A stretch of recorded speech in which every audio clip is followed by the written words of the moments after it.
Kia ora from beautiful Aotearoa, New Zealand. That is to say, hello from beautiful New Zealand. I'm Career Break Guy, taking a break from corporate life tonight.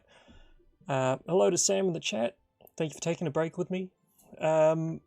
Today, I'm going to try and do another one of the,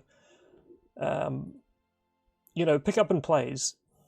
I'm just going to grab a game that I own and see how hard it is to actually just play it. And today we're going to do Dragonbane, another one from Free League. I, unsurprisingly, really like Free League games. Maybe not all of them, but most of the ones that I've tried, big fan of. Over on Getting Dicey, twitch.tv/Getting Dicey,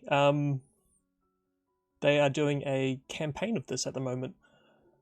And so I'm getting in on the action from the side here. So, well, as I say, what I'm going to do is I'm just going to... I only got not enough screens, so let's get cracking.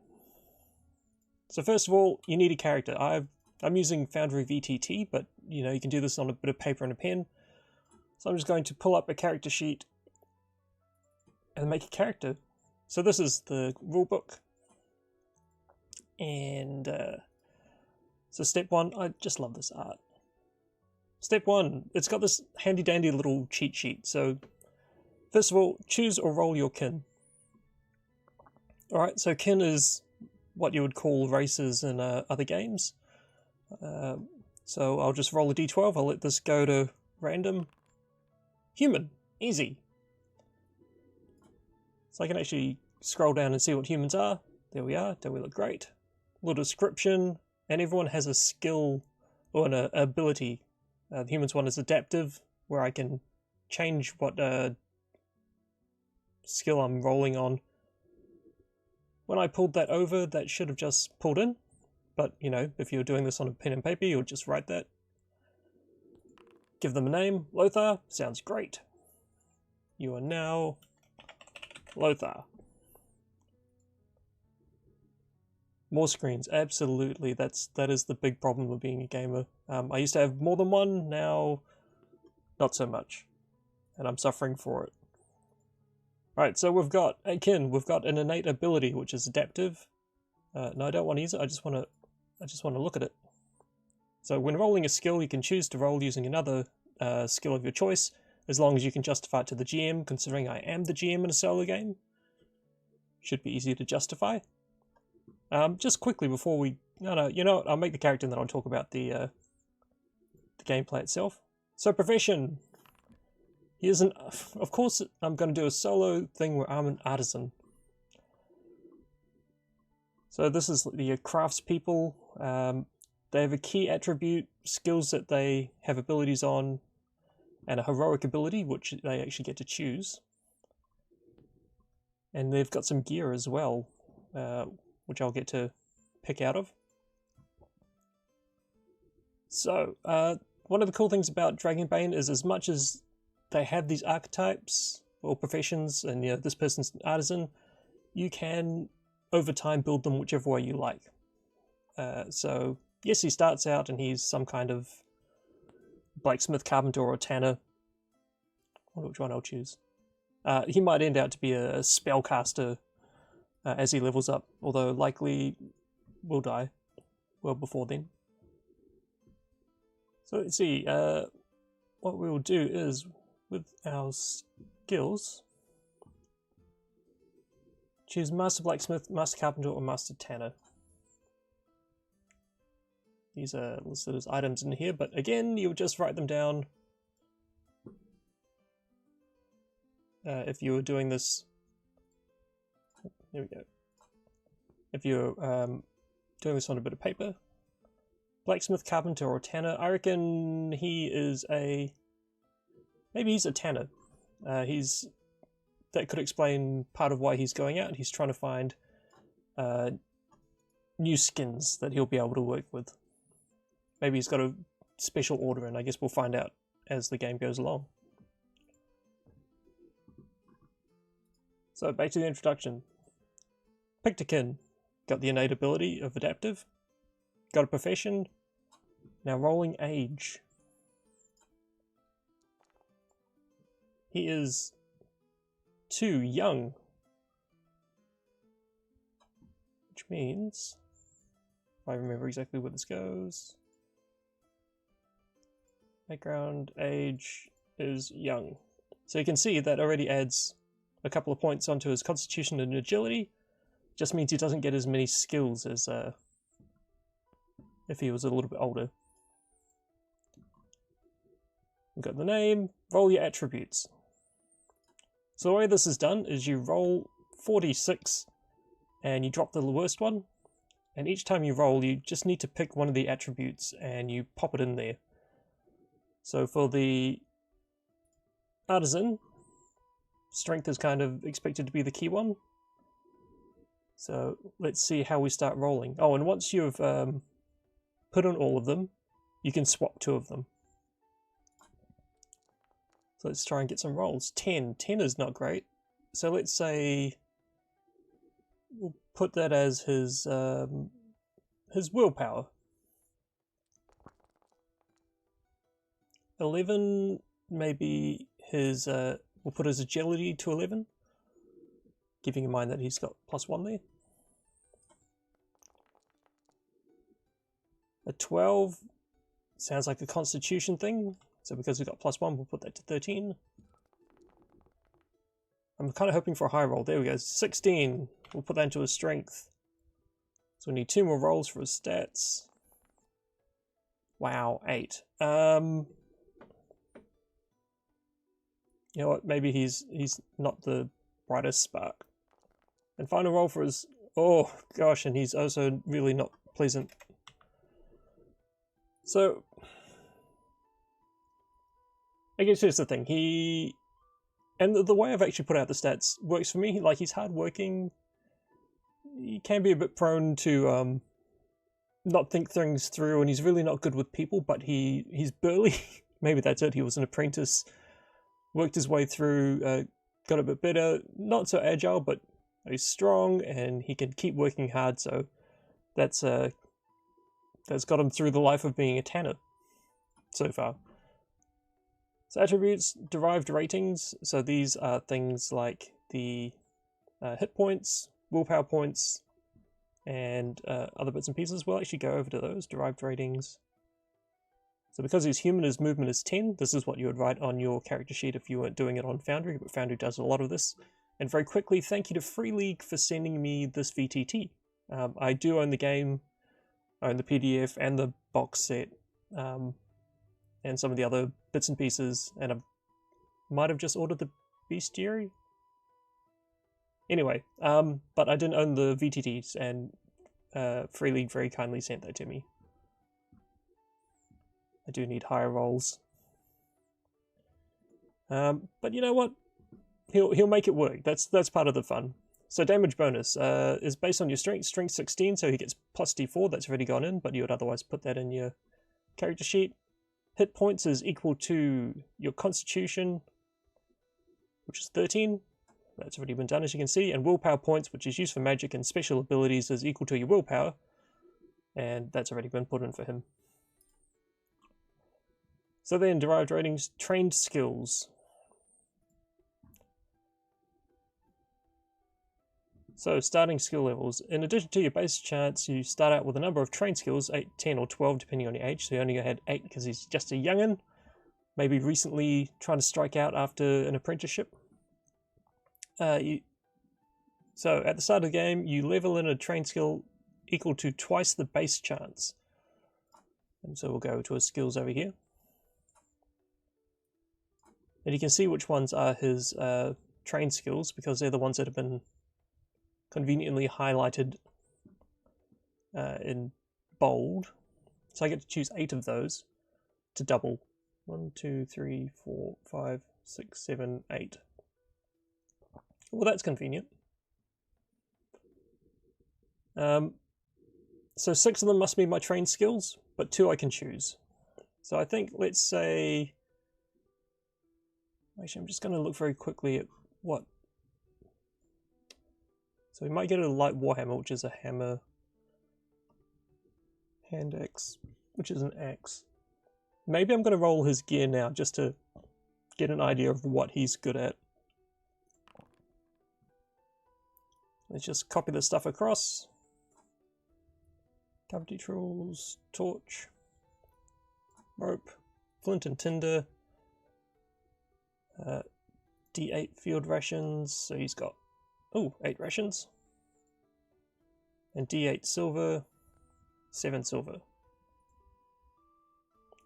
Silver 7, and rations were, why do I have to drag them over each time? 2, 3,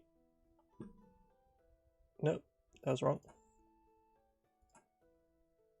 3, 4, 5, 6, 7, 8. So he's a bit of a Gaston from, do I have Discord? I do have, well, I'm on Discord, so I don't have one specifically for me. He reminds me a bit of Gaston from Beauty and the Beast. He's a big boy. He eats his dozen eggs for breakfast type thing. So we're going to find out eventually what adventure he's striking out on, but he has gotten himself ready by packing just a really sizable lunch. Anyway, now we're going to go back to those skills. One of the skills I'm going to bump now is going to be his axes, now that I know that's what he's good at. So that's one of the ones we've doubled. We've got 7 more. He is, well, crafting makes sense because he's a blacksmith.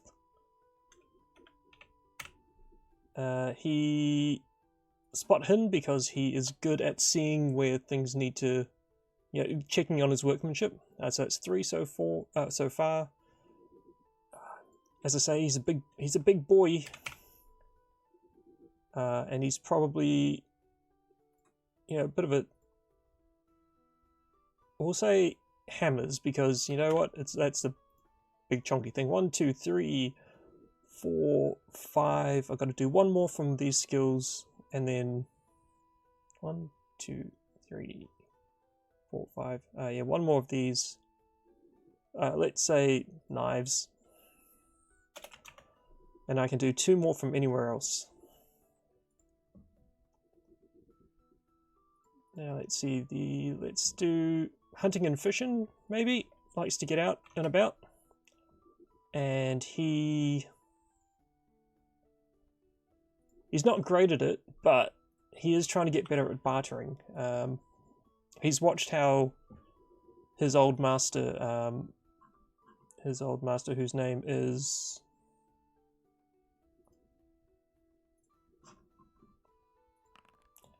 Halvelder. Master Halvelder. I'm going to actually write this down on a bit of paper, which is what I didn't do last time, but I should have, because I had to keep referring back to things. So Master Halvelder. He's the one that taught him how to be a tanner. Oops. Sorry about that. Tanner. Right, so back to where we were. We had... Really do love the arts. He does the art for Vassin as well, which is another one I should like to do at some point. So, kin, innate ability, profession, age, name, attributes, derived, trained skills, heroic ability. Yes, that was his fact that he's a master tanner. A weakness. Optional, but let's absolutely do it. So he's a monster slayer. Okay, so this is maybe it. He's took up tanning and just talking to Master Havelda about the various beasts, that the way you could work with their hides, and in his mind he's like, oh my gosh, yes, if you hunted down, imagine the works that you could make if you had slain a worm or a manticore, the hide on a manticore, good lord, just the texture and yeah, so he's a monster hunter. He wants to slay all monsters because he has no idea about monsters, I think is the thing. Ooh, that's different. Can I just post that as text? Or I'm fine, I'll just write it then. Microphone, work with me. Monster Slayer, sorry. I love the Monster Hunter games, which is why that's top of mind. All monsters are evil and must be slain. Oh, you know what else it could be? Maybe it's not that he... Oh, thank you for that. I'm trying to improve my descriptions because it's good practice for when I run games for people. But yes, I read this wrong. So the reason he's not working for Master Havelda now is Master Havelda was out securing more hides, and unfortunately was slain by something, and he's not entirely sure what it was, but they just found, I think they found something, and what that's going to be is you can pick a memento. So let's see what he found that was left of Master Havelda. That is now a ring with an inscription. How perfect! He can't read the inscription, but he's got this ring, and he knows it's Master Havelda's ring. It's all that was left amongst this disturbed grasses and dirt and blood. So Master Havelda's gone, but he's got this ring now. And he's out for vengeance against whatever it was that took his master. Ah, see, this is the thing. These games, they write themselves. Appearance. He's thin and wiry. How is he? Okay, so I thought he was a big Gaston type guy. But it turns out he's actually one of those, you know, like those Shaolin guys, and how they're not big beefy dudes, but then they're just all muscle. So that's that. He was always trying to bulk up and like be the big guy. Master Havelda was just a bull of a man, you see. But he just never worked out that way, and so he thought he's a bit of a failure. But it turns out he was strong. He's not quite aware of it. So where do I put this in the description? Oh, Monster Slayer disappeared. That's all right. We'll put that back in. Monster Slayer. All monsters are evil and must be slain to avenge Master Havelda and his appearance. You know what? Let's get another one as well. I love it. Okay, so he's thin and wiry and walks with a limp. Unfortunately, when he was much younger and apprenticed, he slipped and yeah, he got caught on one of the skinning tools and sliced his leg. He's recovered and he is capable. However, he does have this limp, more pronounced if he tries to go faster. This thin, wiry dude with a limp, who's on a Don Quixote type quest for vengeance against a beast. I think he's great. Okay, so we need a picture for him. Well, we don't, but I'd like to have a picture for him. Let's just use one of the ones that's in Foundry. Human. What does this guy look like? Yeah, he is often mistaken for a woman as well, because of how slight he is. But he's actually all muscle in there. Modify, let's just leave it set one, move that up, move that down, zoom in a bit. Yeah, so he's got the chiseled cheekbones. And apply, there we go. So that's Lothar. The scrawny, young scrawny scamp who is off on a quest of vengeance after his master Havelda, the Master Tanner, has disappeared. The question is, I wonder if it was a recent disappearance and whether he's been hanging around. Yeah, I think it's recent enough. So you know what? I think what we're even going to do. Let's just grab. Can I grab Lothar and stick him on the board? Oh, okay. So I've got vision on that scene. Configure lighting so I can see. Here we go. Probably don't need all the chat windows going, but such is the life I lead. Okay, so Lothar, I think it's standing at the door of... Wait a minute, why is that not gonna... Let's delete that. Oh, nope, that's not what I meant at all. Delete, use that, and a frame. Nope, done that wrong. Wow, this is crazy. Right, and then we use the picture, we'll put the thing, put the lime in the coconut, and move it all around. Apply, hopefully now, that is going to, there we go, just like I bought one. Okay, so Lothar, standing outside this tannery. Oh, maybe that's the tannery. Standing outside the tannery, contemplating the fact that his master Valder is no longer with him. He's gone back. He's got this ring, and he placed it on his finger, and it kind of swings around a bit because, as I said, Master Havelda was just a bull of a man. So he fishes out a bit of chain, a bit of string, and ties it around his neck. I'll return this to you, Master, when I find you, or I will form a cord with the string of the entrails of whichever beast took your life, and I will wear both of them to remember you. He's in his mind, it makes more sense, but unfortunately, as we've discussed, his mind is of a low statistical value. So right, he has gone back to the tannery, and he's collected up some bits and pieces that he thinks he's going to need for this this quest of vengeance, or hopefully a rescue, but realistically he expects it's going to be a quest of vengeance.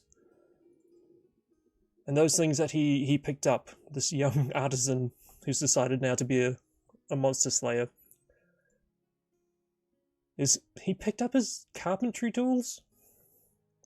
Because he was not thinking quite straight when he was packing. So he's got his carpentry tools. At least he brought his torch and his hand axe. Oh, he has leather armor, that's useful.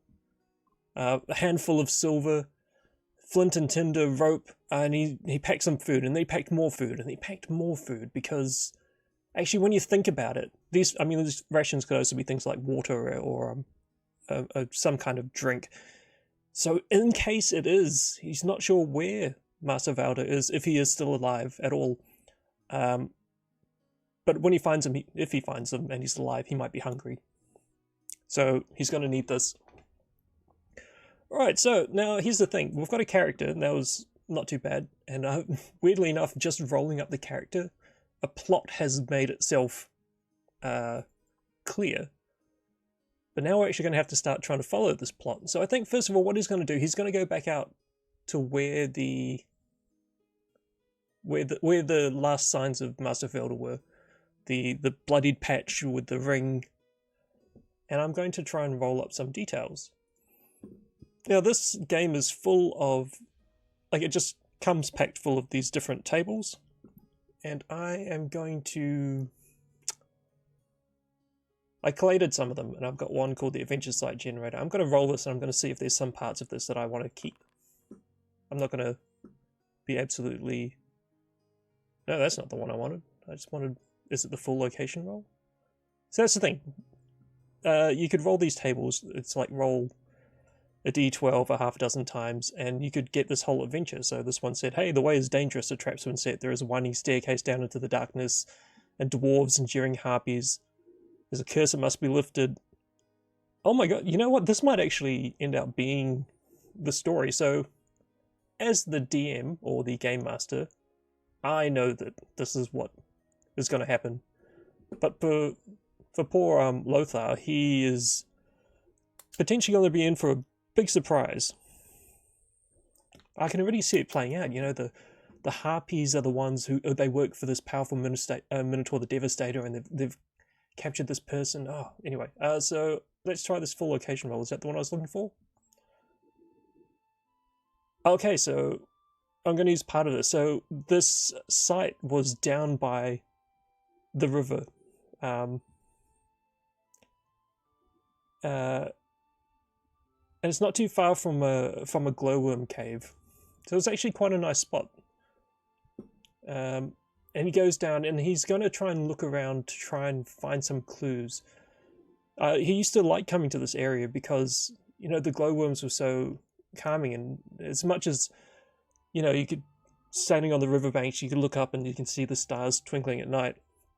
There's just something, the slightly more ethereal glow of the glowworms inside, just kind of just off the under the edge of the bank there, that he always really loved. It's you know, your stars you can't reach, but these ones were so much more closer, and so it was so much like his dreams of becoming a great tanner one day. So what he's going to do is he is going to, I reckon he is hunting and fishing the one I want? Find your own food by hunting and fishing? No. Is it bushcraft? I want to find a more tracking thing. So this is about finding your way through camp, or finding your way through wilderness.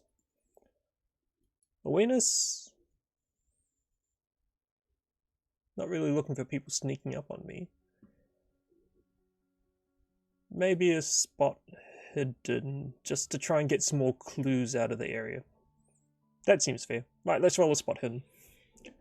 So what happens is, this game, unlike the One Ring, which I played last time, this has a series of, you roll a d20, 1d20, and you're trying to roll under your skill. So if I look at my axes, to hit someone I would need to roll a 14 or less.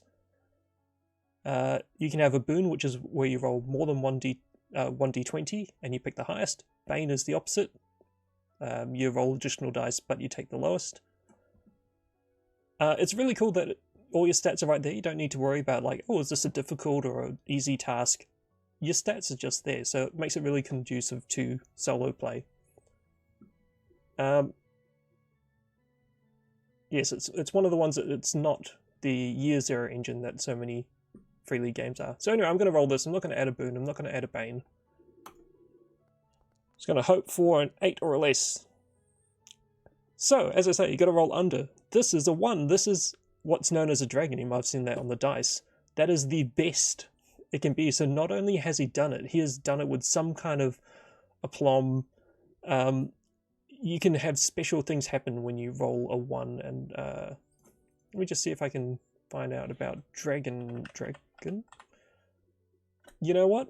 When I think about it, putting dragon in a Dragonbane book might cause it to pop a few times. So anyway, rolling a dragon, here we go. Rolling a 1, particularly successful. In combat, does special things. Outside of combat, I can decide on effects as the GM. Impressive 1, achieve more than intended. Action is performed faster than usual. So I reckon what'll work for this is, it works really well. And so he's searching around and he's like, okay, Master Halvelda, I'll find you. Surely you've left some other clue. So I found the ring here. And he's searching around, and what he notices is tracks. And he hadn't noticed them. No one seemed to notice them when people came by before to go, oh my gosh, Master Halvelda's missing. But he sees tracks, and there's drag marks coming from where Master Halvelda's ring was. So he can't be sure, but he's gonna take a stab at, you know what, maybe he was taken. I mean, I still can't guarantee that he was alive, but at least if he was taken this way, if there's hope, I can find him. So he's going to start following these tracks, which he found. And because I rolled a 1, I'm going to say he's actually, I'm not going to roll for a little while on these. Oh, you might also notice that there's a little up arrow. That's because I rolled a 1. If you roll a 1 or a 20, you put a little dab by that skill, and then at the end of the session, you can roll a dice, and if you roll higher than your skill, so if I roll higher than an 8 at the end of the game, that skill levels up. It's pretty cool. You don't need to wait until a whole level goes by. you just level up constantly as you play. I am a big fan of that idea. Okay, so Havelda, heading off into the wilderness, following these tracks, and I would like to find solo adventures. This maybe on an inspiration table. Tell me a thing. The flooded. Okay, so maybe can I get another one? Or you know what? Let's get some of these inspiration tables going. Flooded, restore, and message.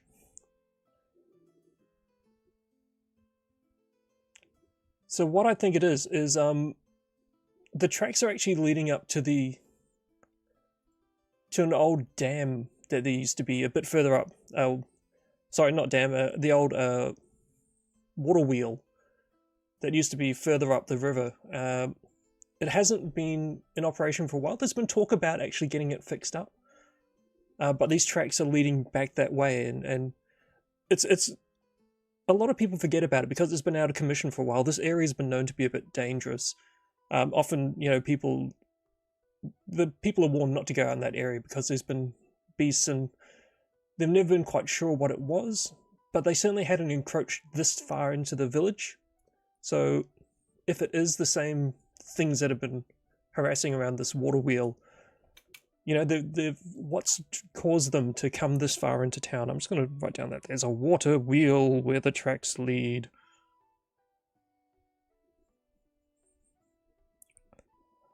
Okay, so he gets to this water wheel. The wheel itself has stopped spinning. A number of the planks are broken, and I think it's been seized anyway, clogged up with various plants overgrowing, and even the doors hanging ajar on the building attached to it. And I wonder if I'm going to roll a dice, and I'm going to see if a thing happens here. So I feel like there is a dice that's just like a does a thing happen dice. Maybe I check the rules real quick. Journal. Solo adventures. Solo play. There is core solo tools. Okay, so I'm going to use a fortune chart. That's what it's called.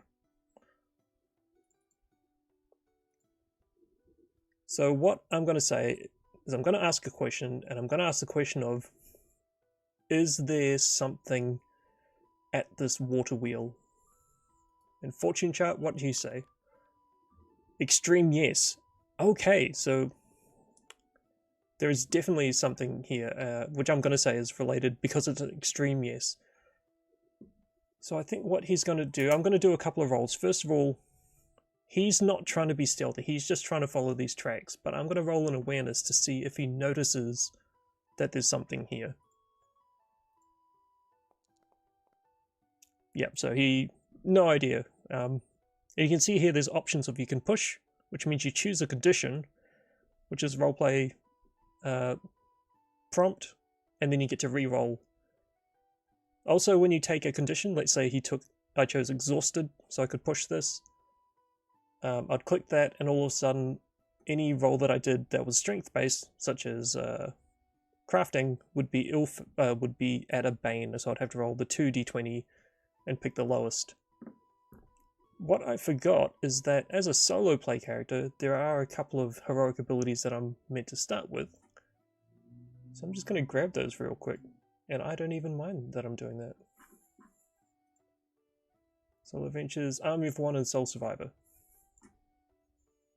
So let's just have a look at these now that he's got them. Abilities, Soul Survivor. So I can push a roll without suffering a condition, but it's cost me 3 willpower points and I've only got 10. The other one is Army of One, so I get 2 initiative cards when I fight, which doesn't cost me any points. And I don't feel bad because I'm a solo character. You've got to try and get some kind of thing to help you survive.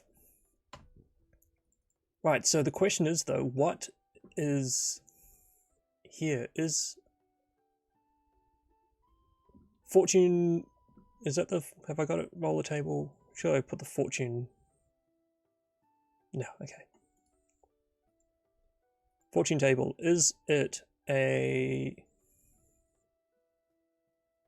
monsters? fortune table. Or fortune chart, sorry. Extremius. Okay, it is monsters. With Extremius, I'm going to say that it is those harpies. Hey, thanks for stopping by, Sam. Have a good one. Hope to see you around another time. I'm just going to keep playing because, I mean, I'm actually quite excited to see where this goes. Alright, catch you next time. Okay, so let's see. Going back here, we had The Way is Dangerous, Trapsman Set, Winding Staircase. So I think this is the Jeering Harpies. There is a couple of them. I'm going to do 1d3.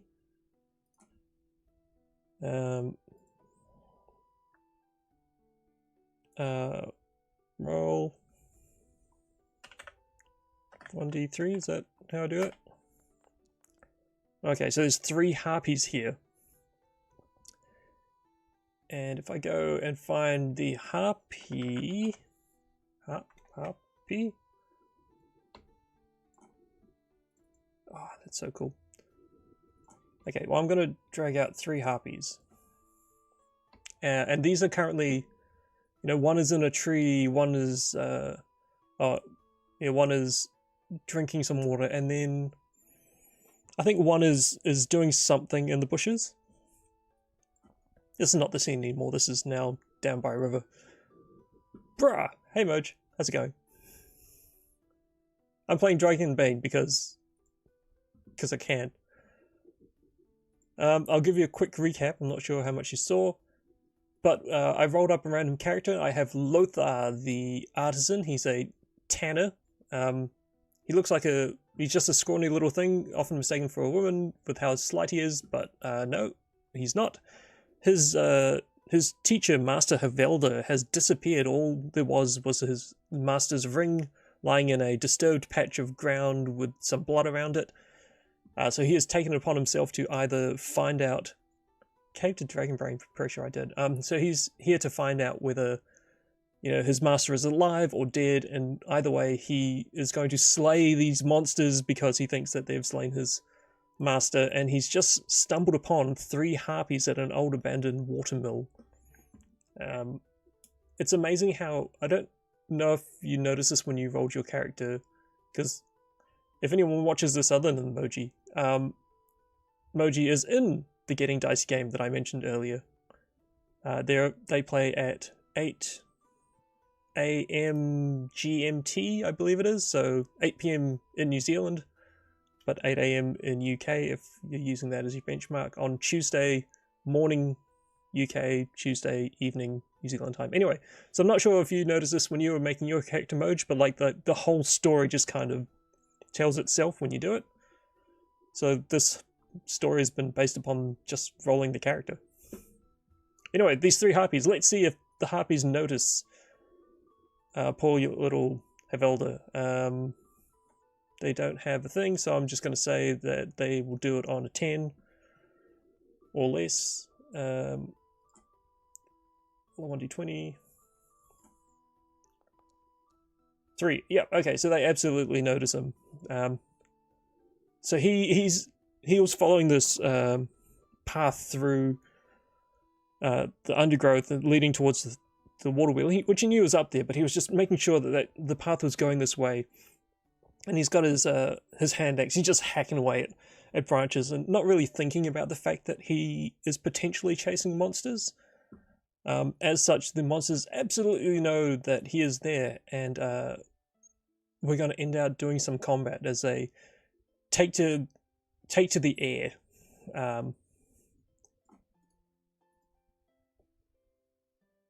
Oh, and you can see I've got a little combat track. Can I move that? Because that'd be really cool. No, I can't move that. Okay. Can I at least move that to the middle?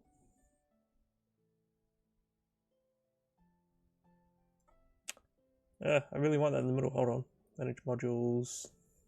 No, that's not it. Configure.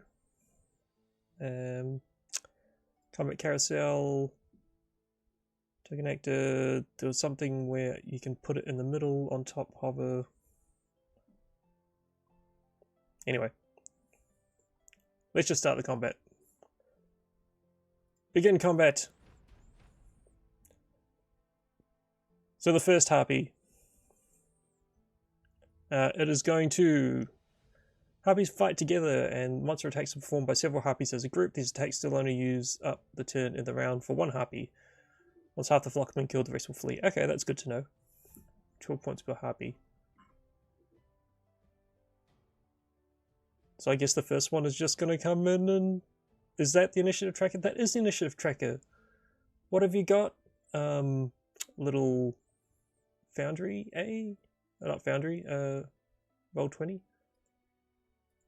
I really wish that I hadn't just clicked that button. Where I think I accidentally closed the whole combat. Anyway. Let's get back into combat.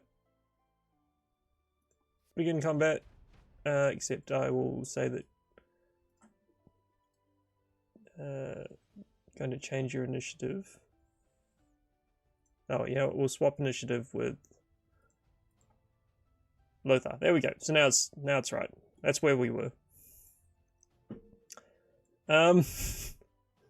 Stop flexing on Roll20 and just don't break your one. Okay, so anyway, it is going to attack young Lothar with a random attack. Excrement attack! Great!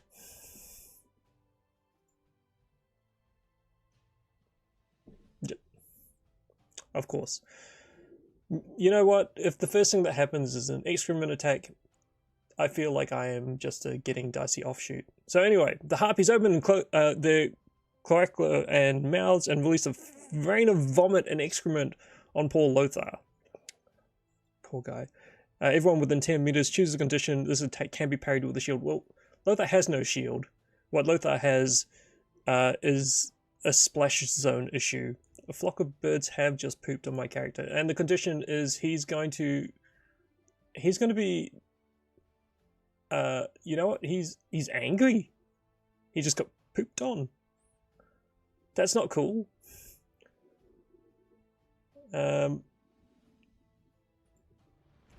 the good news is it's now his turn, so he is going to swing at a couple of those harpies are taken to the air, but there's one that hadn't quite taken off yet. So he's going to run, parry the poop. I don't have a shield, so I can't parry the poop. He's going to, drawing his hand axe. Oh no, I said he already had his hand axe out, so I don't need the quick action. He is going to run, and yeah, I could save this to try and defend myself, but no, he's just going to swing at a harpy. And he's going to slash. He's got no boons, no banes. Give it a roll. 14. That is... Oh, that succeeded. That's right. He's got access 14. For some reason I thought he only had 12. A handful of hot chips in the opposite direction. Yes. And they can 2-2 and mine out. Oh, anyway, so he's going to roll damage. Oh. I'm going to say it's one of the ones that hasn't attacked yet, and it is, yeah, it's going to try and flit out of the way. So let's roll its evade. Easy peasy. So he's like, ah, I'm going to get you, and he swings. He's furious, he's angry, he's like a duck. But unfortunately this thing just like flaps its wings and gets out of the way of his axe. For convenience, I'm just going to say it's the one whose turn is now. So it's used its turn to attack, or to evade.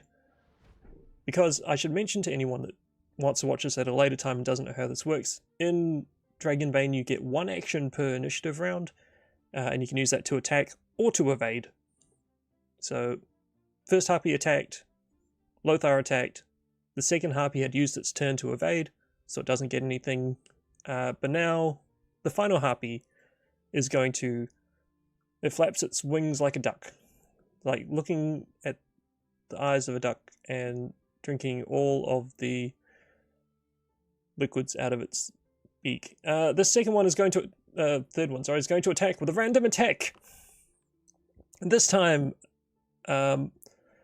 this was the one that was actually doing something on the ground, and when it took to the air, it had in its hands some stones, and so it just starts hucking down these stones, and it's going to do bludgeoning damage of 4. However, he has got armor, so it's going to do 3 points of damage. We go to new round of combat. Oh, Harpy of the Lake, what is your wisdom? It is like a little Vori Calhoun. This thing is going to attack. The harpies are circling and screeching and laughing. They think this is grand. First of all, I mean, we don't know yet, but they might have just grabbed an old tanner, and now they've got this young whippersnapper who walks with a limp. I should have mentioned that when I rolled up their description. They're wiry and with a limp. Coordinated attack. They flock together and attack the player who wears the most metal. Well, there's only one player, so it's probably going to be him. 2d6 slashing damage. If hit, the victim also is lifted into the air and dropped from a height of... No, he's going to try and evade this. Although I suspect that his evade is super low. Okay, this is going to be an issue. You know what? He's not going to try and evade this. Stuff you. He's just too mad. Effectively what's happening is as they're coming at him, he's going to start slashing. But let's see if they get him first. So first of all, they do hit. And they end up doing... a painful 7 damage thanks to his armor. And they lift him 4 meters from the ground. Oh, drop him from 4 meters in the air. Fall damage, I forget how this works exactly. If only Reese was here to explain something about landing on your teeth. Journal fall? Deep fall? No, that's not what I want. Falling damage. Damage? Range, healing, other hazards? Falling. Okay. Falling on a hard surface is d6 is equal to half the height of the fall rounded down. So it'd be 2d6. I'm going to say... Oh, and a successful acrobatics reduces it by half rounded up. So I'm actually going to say that because it's the edge of this riverbank, I'm going to reduce it by 1 more. So instead of 2 dice, it's 1 dice, or 1d6, which is still potentially going to kill him. But he's going to try and land gracefully. His rope is not going to help him. A roll of 17 is not going to help him. So he's going to land poorly. And for 1d6 worth of damage, hopefully it's less than 3. That's exactly 3. Well, this is a poor start. Oh, you know what? I forgot that he actually has 2 attacks per turn. Because of his special ability. So 1, I'm just going to, in the combat tracker, draw another card. No, that's not what I wanted. I wanted to duplicate combatant. So what I'm going to do is I'm going to swap. I'm going to swap out the fact that he was dropped with his turn. So he's going to lose 1 turn. It's like Ferocity, but for solo players, it's called Army of 1. I think it's Army of 1. Yeah, you get 2 initiative cards and keep both. So I'm going to say he used one of his initiative cards to land properly. So I'm going to take those 3 hits back. I'm GM, I can make that. Army of me, yeah. Or Army of 2. That was a game. So anyway, he is going to land with his turn. And now he's going to actually have his turn. He's still likely going to die any moment. But he's going to give it a whirl. He's going to try and swing his hand axe again and nail one of these harpies. 6, absolutely a hit.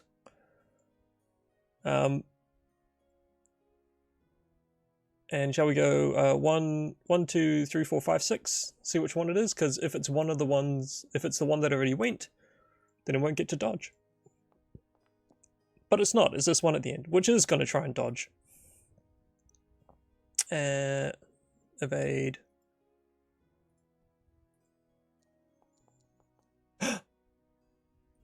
You trooper, you. Okay, so he does manage to hit. So he's going to roll damage to see how much damage he can do on this harpy. Wow, that's a surprising number of dice.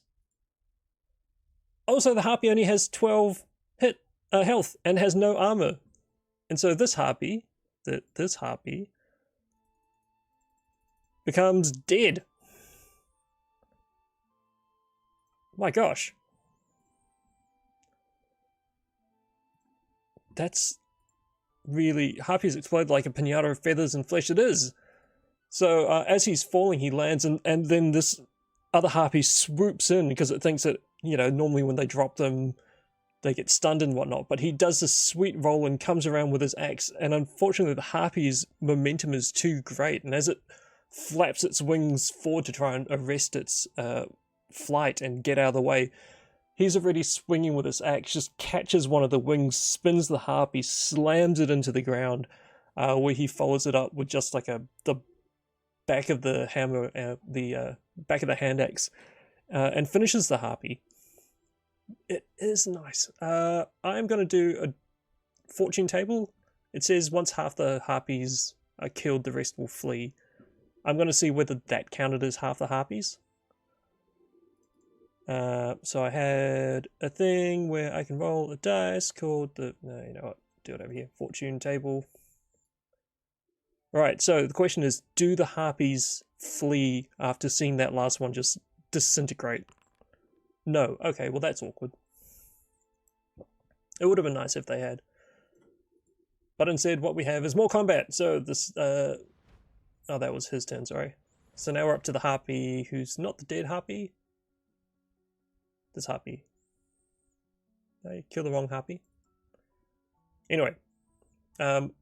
This harpy who is alive, it's going to also attack. Death from above. Okay, so it's going to throw this stuff again. And he can't dodge because, you know, he's had his turn. 3 damage. However, he has armor. So that negates 1 point of damage. So he only takes 2 damage. He's still in this. It might be over very shortly. It really depends on what happens when we do this next round of combat. Where he gets the first go. Okay, he might be able to do this. Let's go, Lothar! Lothar for the win! Even though he's listed as new actor in this thing, which is annoying, but hey, it is what it is. So Lothar, having dispatched one of the harpies in vigor, and also he needs to slay them, he is going to swing with his hand axe at these 2 harpies who are just circling around and throwing stuff now that they have voided themselves on him.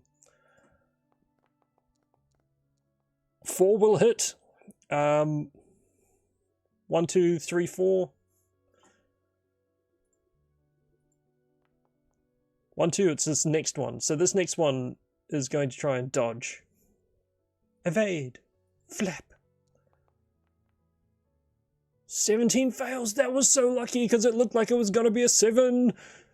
Yes, okay, so let's roll this damage. Do it, man, do it. You exploded the last one. 10. Okay, so this one is really beat up.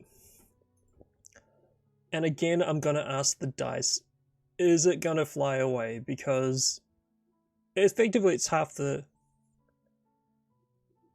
No, I'm just going to say it. It is half of the harpies are dead. One of them is dead. The other one is so near death that they are going to take their turn and they are going to flap away from this location. So close. We're going to end this combat. He made it just by the skin of his teeth. Not that people knew that human teeth had skin. Lothar survives. And he's kind of like leans up against a tree. He's like, yeah, that'll learn you for trying to pick a fight with me.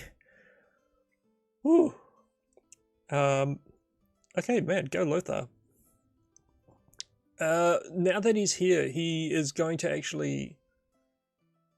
He's going to search around and see what was... I guess see what that harpy... No, I'm not going to say he's going to see what the harpy was looking at. He's going to take a look around the area and see if there's any clues that are immediately obvious. He is angry, that is true. Wow, I guess it was meant to be, because 2 6s when you need to get an 8. So he absolutely finds it. So what it is he hadn't originally noticed that the harpies were there. They kind of got the flap on him. Because he was too busy hacking through the bush like, "I'll find you, master!" Smash, smash.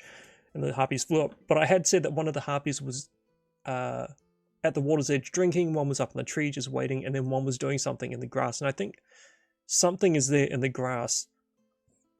And I think what it is related to where they're going. So I'd rolled an adventure before, which said, "There's a trap."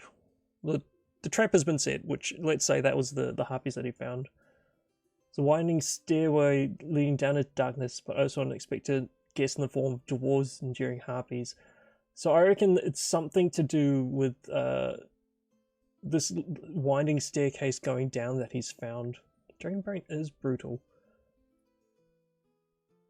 I think what it is he... there's something...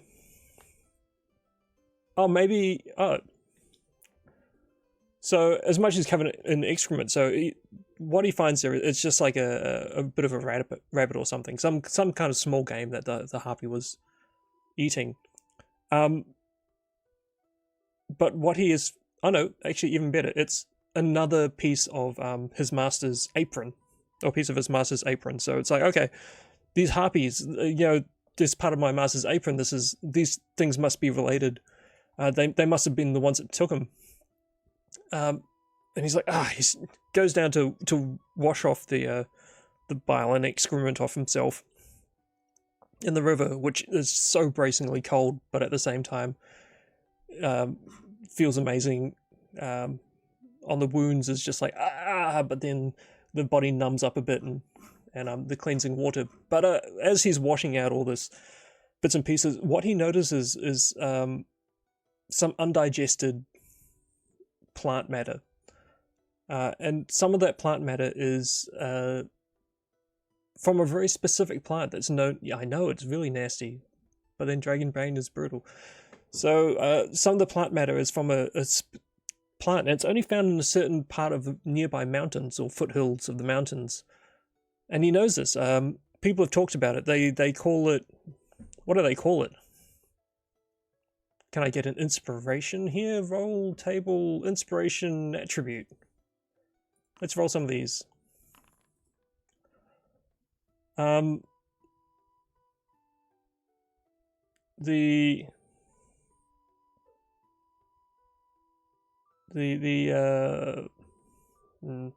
that?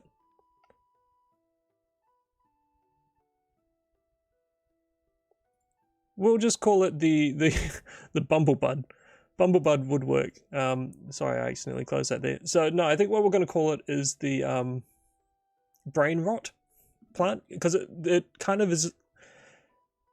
It's just, it kind of looks like it's kind of a mushroomy type thing, and it's all bumpy, a bit like a brain. But it's also kind of puckered, and so the brain is rotting, or like chunks have come off it. So anyway, it's a very specific mushroom. There's caves up in this mountain, and he knows of it. He doesn't know how you would necessarily use it, but he knows that some people try and get it. It is, it's not something he's seen at the marketplace and knows some of the other like tradespeople use. Doesn't use it himself, but he does know that it's only meant to grow in one area locally. So first of all, what he's going to do is he's going to take a rest. It's late. He's going to go inside this abandoned water wheel house, and he is going to rest because, dear Lord, he's had the snot kicked out of him. Stretch rest. Yeah, so I think what it is he's going to try and he's like I'm just gonna take a just a quick breather to get my to catch my wind and catch my breath, sorry, and break wind, and then I'll have a snack. So he eats one of his rations, and then he's going to sit down for a quick nap, which is going to actually be a stretch rest. So a good 6 hours. He struck out at night. He's not wise. He's not an adventurer. So he's going to take a full stretch rest.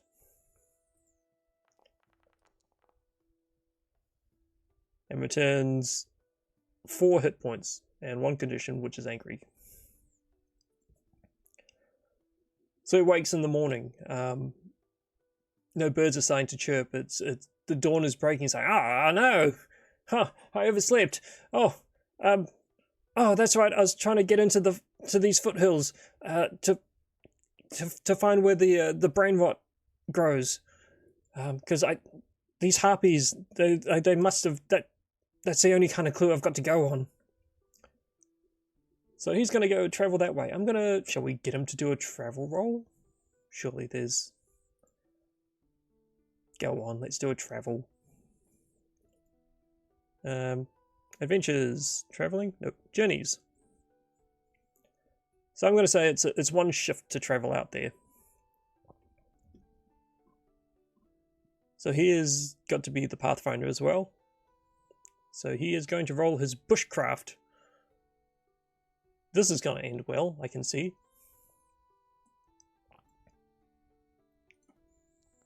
What could go wrong? What could go... Oh! This boy is blessed! He rolled a 2 when he needed a 4. Okay, so here's the thing. I think this is more a situation of he's going... But he manages to catch a glimpse of the foothills, and every so often just when he would otherwise be heading completely off track, just through the gaps of bushes or just through a dip in a hill, he manages to catch sight of the foothills again and keeps himself on the right path. Yeah, didn't roll a dragon, so he doesn't get a doesn't do it in half the time, but by lunch. Actually, no, because I said it was dawn. Yeah, okay, so by lunch, he has found his way to these foothills. And I think this time, as he gets closer, this is where he's going to hear, as he's getting closer, he hears sounds, and it is actually the sound of battle. And he's going to be sneaky about this. He's going to try and sneak up and see what this whole situation is. I'm going to give him a boon because they're engaged in battle at the moment. Not that it's going to matter. He needs a 5. Yeah, nah. I'm not even going to try and do that. So he's sneaking up, or at least he thinks he's sneaking up, and he sees, lo and behold, there is some more harpies, and they are engaged with some dwarves. In fact, if we were to count them, we would find that there are a dwarf. By dwarves, I meant 1 dwarf. He's just a wide dwarf, and he is fighting. And by harpies, you know, there is more than 1 dwarf, and there's more than 1 harpy. However, most of them have killed each other. It's down to just 1 dwarf and 1 harpy, which for some reason isn't running away. It seems to be stuck in this area. So, you know, he's going to run in and he's going to get involved because monsters need to be slain. That is his weakness. All monsters are evil and need to be slain. So first of all, what I need to do, I think I need to find a harpy again. And is there a dwarf? Dwarf? No. What about just an NPC from the solo adventures? A minion? No. Typical NPC? Yep. Let's say it's a... yeah, adventurer. This one just so happens to be a dwarf. So he's going to leap into this combat. But this time I got to remember that he actually duplicate. No, don't end it. Start it. next round. Just start a whole new round. Okay, so the dwarf and the harpy are squaring off, and he's just like, hand axe out, just comes screaming, and they both kind of like, what? And he is going to swing at this harpy with his hand axe. Kill you all! Oh, almost didn't with a demon, but with a 2 he does, and the harpy is going to try and out of the way.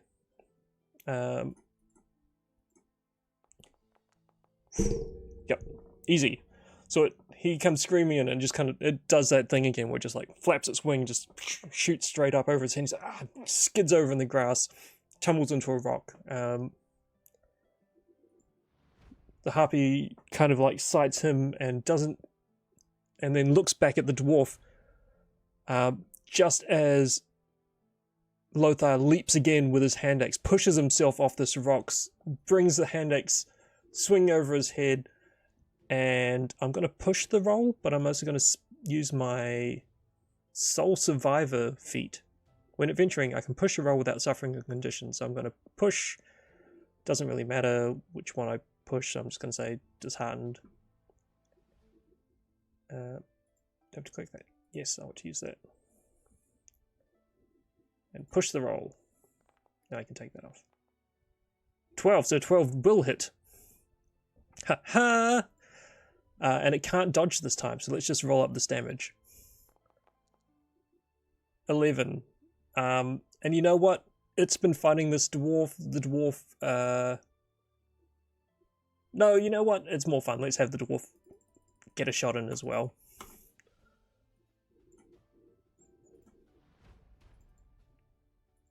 Dwarfy! Swinging his broadsword. Why do they automatically become Scottish? Have I just been watching too much? Getting dicey. Okay, so anyway, he's going to take the opportunity to also stab. Way to help.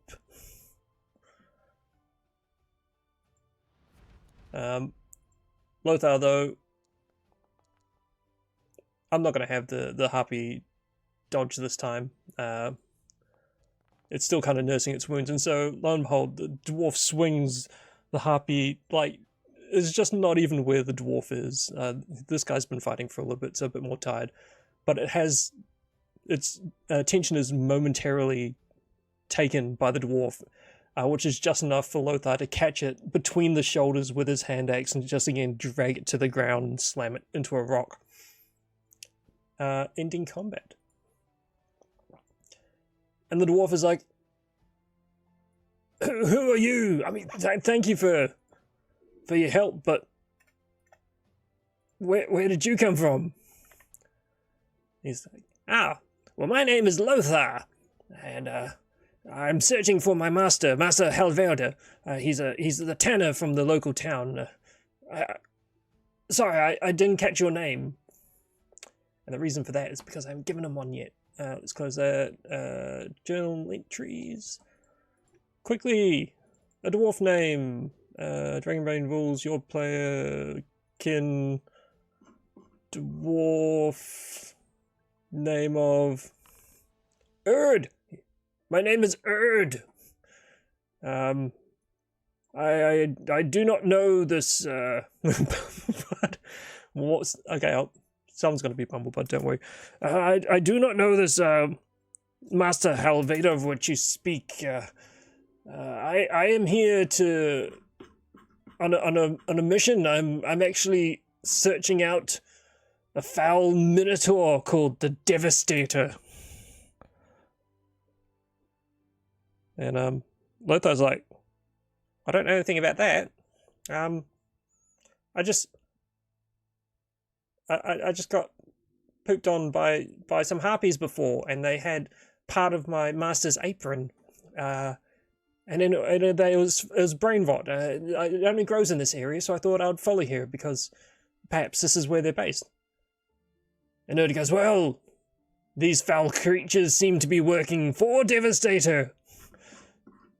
Perhaps for a moment our paths are aligned.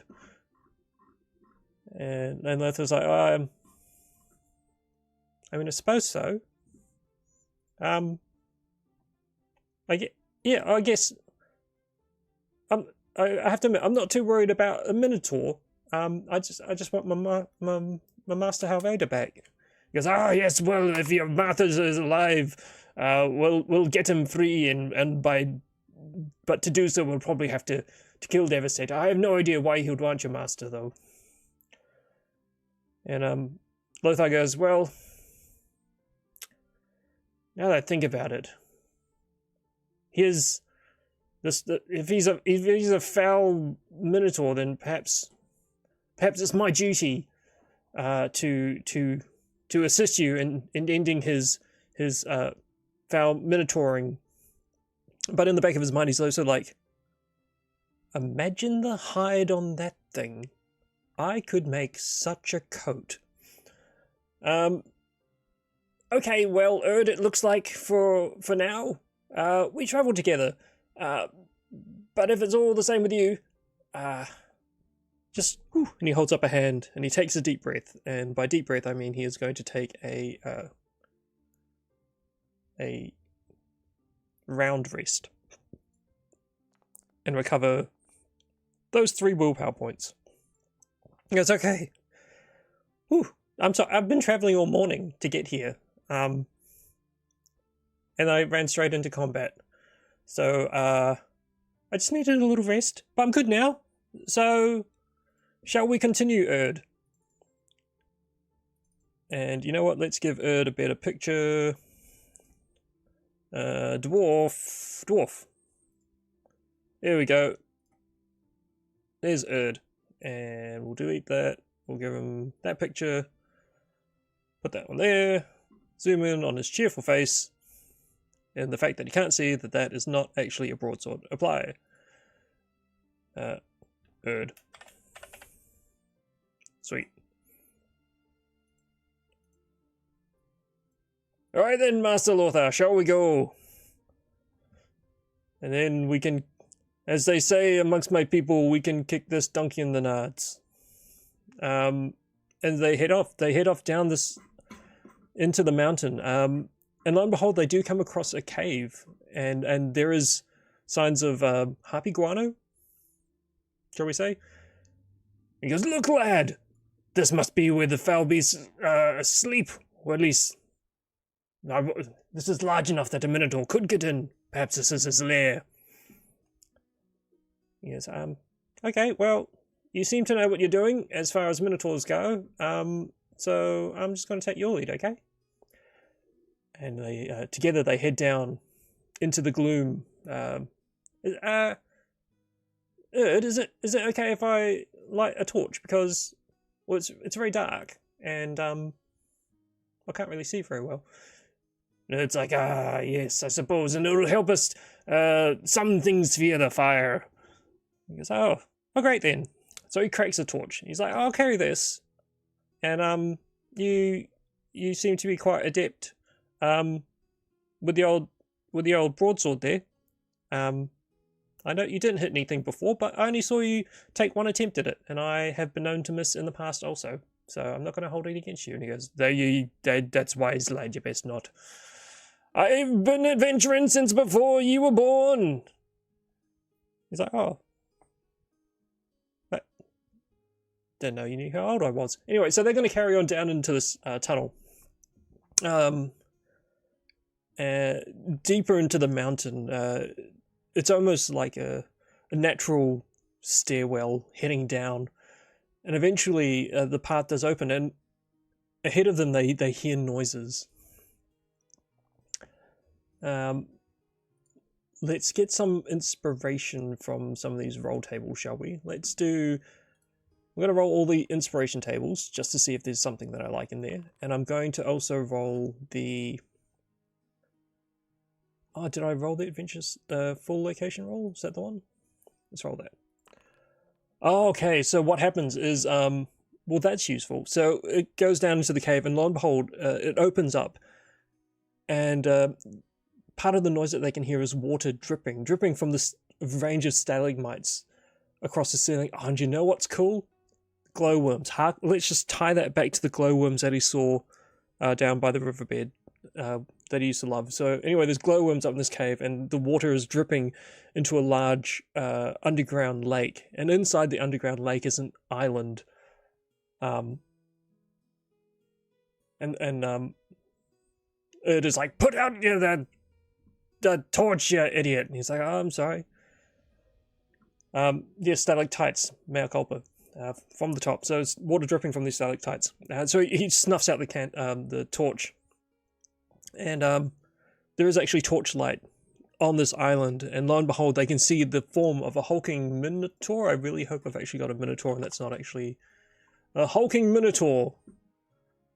Oh, that's so cool. I'm not going to look at the stats now. I'm going to be surprised. Yeah, so there's skittering sounds and yeah, the stalactites and stalagmites and collapsed. Some have come down from the ceiling and crashed and knocked over stalagmites, and so it almost looks like, you know, columns of an ancient temple that have been smashed down, but actually in reality it's just nature falling in a way. Oh, that's cool. And lo and behold, okay, so I think what it is we are going to see that Master Halvader is there, and I'm going to say that he's alive. I'm just making GM fiat here. And this creature must be devastated. This huge hulking minotaur is yelling at him, but from a distance I can't really tell what he's saying, but it looks like Master Halvader is working on something. And Lothar's like, well, what do we do now? And it's like, well, we kill the beast, don't we? And he's like, oh, that's a good point. But how? Do you know about killing minotaurs? And it is like, I know everything there is to know about them. You do the same thing as everything else. You stab it until it stops moving. He goes, I mean, I don't have any evidence against that. So yeah, I guess that'll be it. Shall we sneak up? Is that the good plan? And it's like, aye, lad, we'll sneak up. And I'm just going to say that the Minotaur is a bit distracted. He's talking with, or yelling at Master Halvader, who's doing this work. The sound of, he's got a big vat of something, and he's splashing around the hide inside of it. So there's a wee bit of noise. And, you know, that's echoing around the chamber along with the booming voice of this Minotaur. So I'm going to say that they sneak up to a point where they can actually see where a bridge has been placed. With some of these fallen, not placed, but some of these fallen stalagmites have formed a natural bridge into this middle island. He goes, okay. Shall we swim? Is that how we should do it? And Erd goes, what do I look like? A bleeding mallard? No! We'll sneak up while his back is turned. Don't mind my accent. He goes, I don't at all. Really, I'm surprised that you've had an accent as long as you have. I just closed Erd's character sheet. No! Adventurer. Right, let me just re-Erd Erd.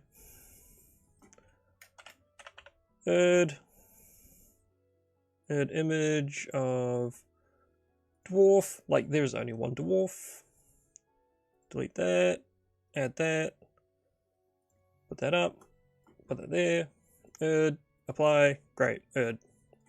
I'm sorry, Erd. I won't close you. Wait. I've already got Erd. I don't need another one. Ah! Too many Erds. Spoil the pot. Okay, so,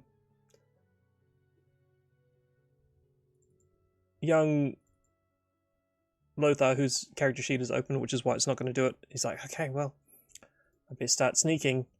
Not very good at it, but I'm going to give it a go. So he's going to try sneaking. He's not going to push the roll, but also what is going to happen is as he starts sneaking forward, and immediately hits a stone, but Erd has already just leapt out from behind their hiding place. And he's like, I'll have you, Devastator! And Devastator wheels around, and we are gonna start combat. But first of all, I actually need to add them to the thing. What is a ferocity of a Minotaur? Ferocity in Dragonbane is how many times they can appear on the combat tracker. So I get to duplicate the Minotaur, and I also get to duplicate Lothar, who weirdly enough attacks more times than this adventurer called Erd. Oh god. And so, yes, the Minotaur reaches down and picks up a two-handed axe, and Lothar's like, alright, I guess we're doing this. And draws his hand axe. Alright, combat! Minotaur. So the Minotaur is just going to go... and is going to... Does it have a set attack thing? Because it's going to go for Erd if it can, because Erd already ran past. Stomping attack! So as Erd gets closer, this thing just kind of runs up, again, one of the stalactites that has fallen, or maybe it was already a stalagmite that got knocked over. He's going to run up it and just leap and then come crashing down with a bludgeoning attack. And Erd isn't going to try and dodge this at all. Erd 100% should have tried to dodge it.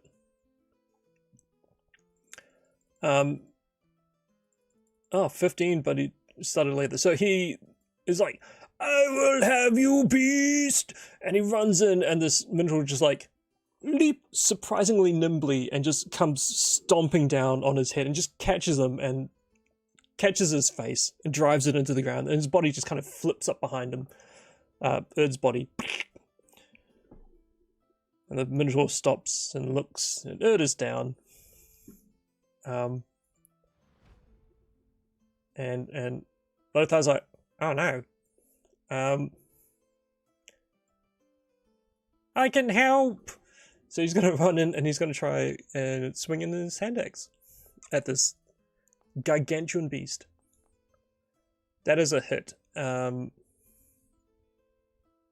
This creature is going to try and I guess try and parry it? No, because that's just damage. Does he actually have it? Okay, so he's just going to try and evade.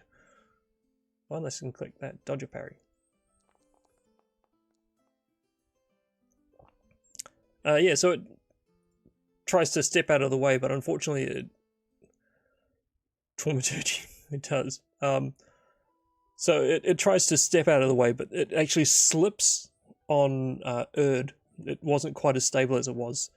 So he grunts, because they don't automatically die in this game. He's still actually alive, just very badly hurt. So, yes, the creature, the minute, I'm just going to, yep, put you there. Put the Minotaur there. Yeah, so he slips on that, and that means that I get to roll damage for Lothar. Whopping 8 damage, and this thing has no armor. That's cool. So he drives this hand axe into the thigh of the Minotaur. Billows! Erd is like, oh, my face! And I'm going to get him to roll a... I'm going to give him a death save. He doesn't actually have one because he's not a PC, but let's just see what happens. 12. 12 is bad, so he's got one bad death save. We'll just need to remember that. I'm just going to make a little tracker here with good and bad, and he's got 1 on the bad. But he's not dead. In fact, if I do this and I go damage, and we do damage 0 HP for lives or dies. Okay, so I want to keep him alive. Severe injury. Oh, cool. So he might have a severe injury in a moment. Anyway, death roll. Yep. Roll against con. Doesn't really have a constitution. You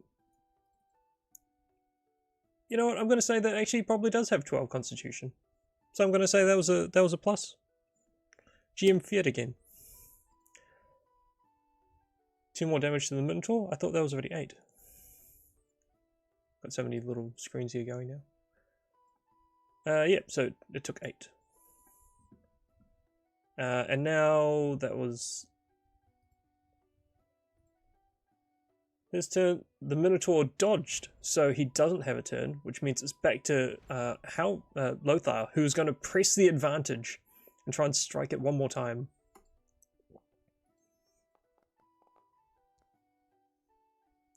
And I'm going to spend his Soul Survivor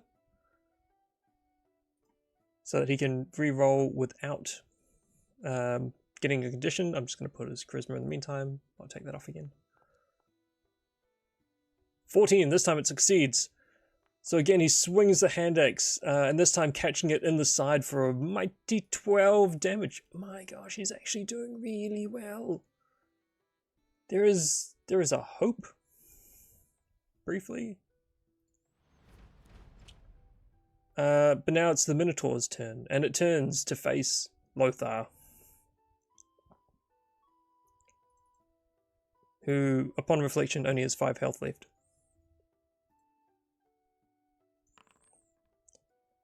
Using its powerful legs, it kicks its hooves and inflicts 2d6 bludgeoning damage and throws the victim a number of meters away, where he will land prone. So he is going to try and dodge that, but he's not very good at dodging. Please? Look out, Lothar. It's not even with... I mean... I'm gonna roll it again and be disheartened, but like... I don't see it working. See, it's meant to be an 11. So he gets hit for 2d6 bludgeoning damage. Please be low. That's not low. 5, so it's 3 damage. 1, 2, 3. He's thrown 3 meters back. He lands prone. Erd is going to try and not die some more.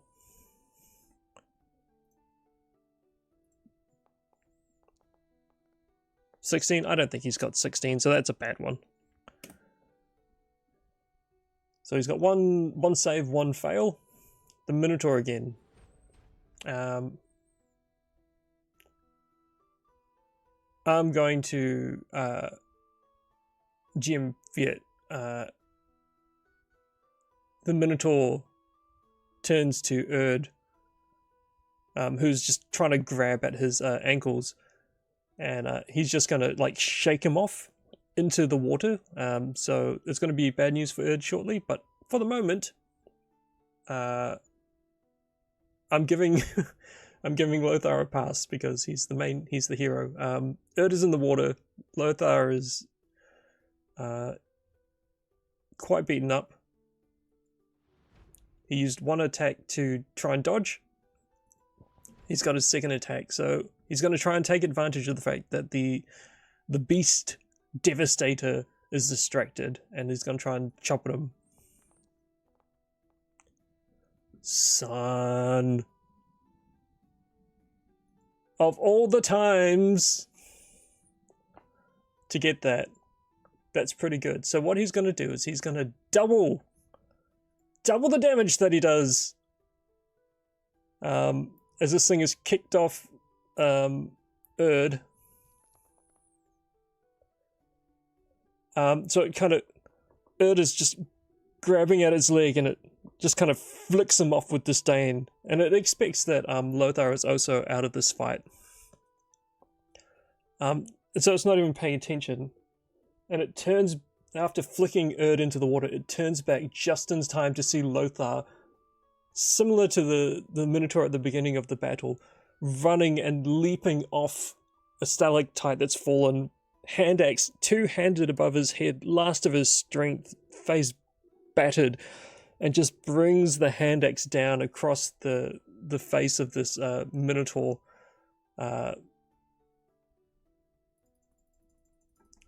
22 damage, killing it, striking it straight through the forehead. This is magnificent. And ending the Minotaur. my god, I didn't actually think you'd be able to do it. Yes, I cheated a little. Well, I mean, Gym Fit. And he pants for a moment until he realizes that they're splashing it. It's like, help you bastard! And so he runs over and he fishes them out. And he is going to try and do a healing roll.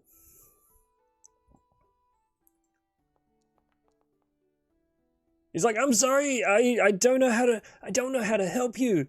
And Master Havelda's like, yes, yeah, we're never any good at this. Here, let me. And he rips off a chunk of cloth. Lothar, my boy, and he bandages up, not in a way that gives him health back, but just in a way that he is no longer dying. And Master Havelda's like, how did you find me?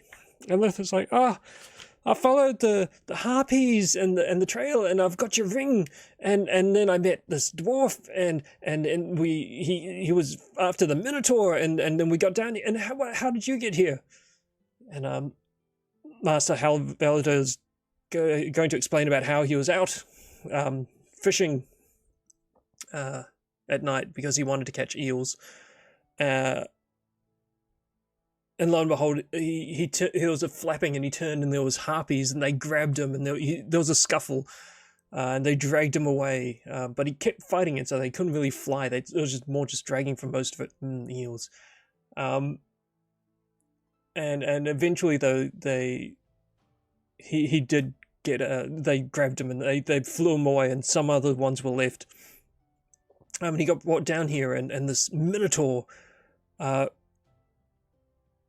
wanted him to form armor for him, because he doesn't wear armor, but he had found a skin of some creature that he said would make a fine armor.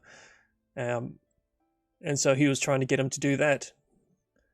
And Lothar's like, that's amazing. I'm so glad that you're okay. And Havelda's like, I'm actually really surprised that you managed to find me. I think maybe I underestimated you.